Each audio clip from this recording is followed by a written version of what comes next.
Well, as we enter our second month of the first mandatory care minute reporting period, we are continuing to see stabilization in ADS as providers understand that ANAC isn't about claim maximization, but rather a balance of funding and care minutes to the available time in their worked rosters. Yes, that's right. ANAC is about maximizing your subsidy entitlement margins whilst meeting your care minute targets.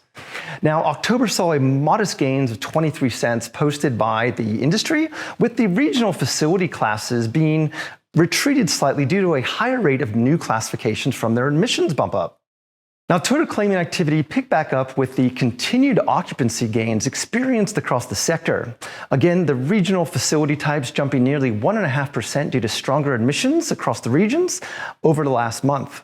Now, voluntary claiming is maintaining a trend around the mid 4% as a sector, but the voluntary rate surged to 5.3% within the regional facility types, which was largely due to a backlog of reclassification requests, which have now been retroactively applied. This is a challenge for providers as the claims are backdated to the request or admission date, which means funding and care time requirements can also change. Hence why providers need to track their off-claim insights as much as they report on their active Medicare claim insights, a feature that we've now built into ANAC management of Mirus metrics. And with that, the ANAC age jumped nearly 1.5% as October was the big month last year when ANAC became live and established the starting point for many ANAC classifications, which are now still sitting there in the system from last year. However, as we know, do nothing is a strategy to managing ANAC claiming, provided you are meeting your care minute targets and that you are comfortable with your entitlement margin rate that is achieved from your direct care subsidy payments. Now, occupied bed days continued upwards again throughout October, and hopefully we will be above 89% by the end of 2023.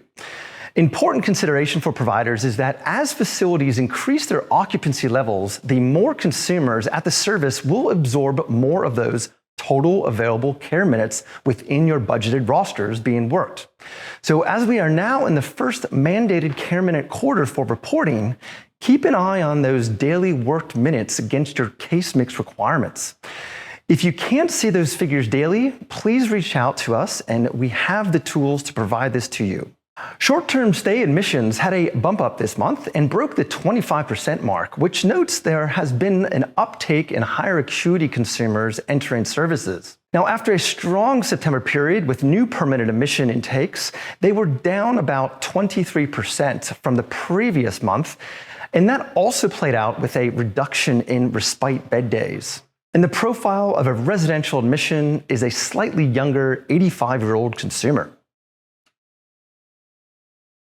Now, as we enter the first reporting quarter of the now mandated care minute targets, the sector has met the watermark as modeled by the department, achieving the 200-minute national average. Building on the impressive results of 2.5% gain in direct care time across September, October was nearly doubled that again with 4.74% increase to 209 minutes.